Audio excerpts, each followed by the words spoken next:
মিথ্যা মামলা রুজু হয়েছে আমাদের জুলাই যোদ্ধা তাহরিমার বিরুদ্ধে। রিমান্ড আদালত মঞ্জুর করেছে 2 দিন। চেয়েছিল কয়দিন? 7 দিন চেয়েছিল, এর মধ্যে 2 দিন মঞ্জুর করেছে। একটি সাব জুডিশিয়াল ম্যাটার, আপনারা জানেন আমরা যতটুকু বলা প্রয়োজন ততটুকুই আমরা বলতে পারবো, যেটা আদালত অবমাননা হবে না। সুতরাং এই মামলাটা আপনারা সবাই জানেন, মেইন স্ট্রিম মিডিয়াতে এসেছে। একটা মিথ্যা মামলা রুজু হয়েছে আমাদের জুলাই যোদ্ধা তাহরিমার বিরুদ্ধে। আজকে তার বিরুদ্ধে পুলিশ রিমান্ড চেয়েছিল। বসুন্ধরা ডায়াপেন্ট এখন আরো উন্নত। এই হট এয়ার থ্রো টপশিট দ্রুত শোষণ করে সোনামণিকে দেয় কোমল অনুভূতি। এই রিমান্ড আদালত মঞ্জুর করেছে 2 দিন। চেয়েছিল কয়দিন? 7 দিন চেয়েছিল, এর মধ্যে 2 দিন মঞ্জুর করেছে, আর জামিন নামঞ্জুর করেছে। এইটা আমরা লিগেলি এই আদালতের যে রায় হয়েছে এটার আমরা লিগেলি পদক্ষেপ নিব। আমরা আদালত অবমাননা কেউ করব না, এই ব্যাপারে সবাই খেয়াল রাখবো।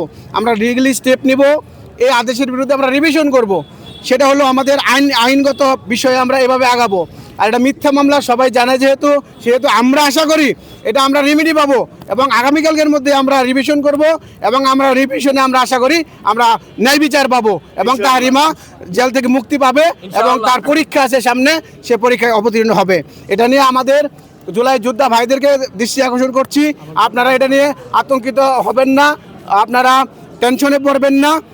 এটা আইনগতভাবে ব্যবস্থা হবে এবং আমরা ন্যায় বিচার পাবো বলে আমরা আশা করি।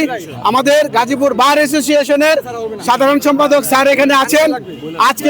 আজকে আমরা নকলের পিটিশন দিব, আজকে আমরা নকল হাতে পেয়ে যাব, আমরা কালকে রিভিশনের পিটিশন দিব। সুতরাং ধৈর্য ধরেন, একটা দিন।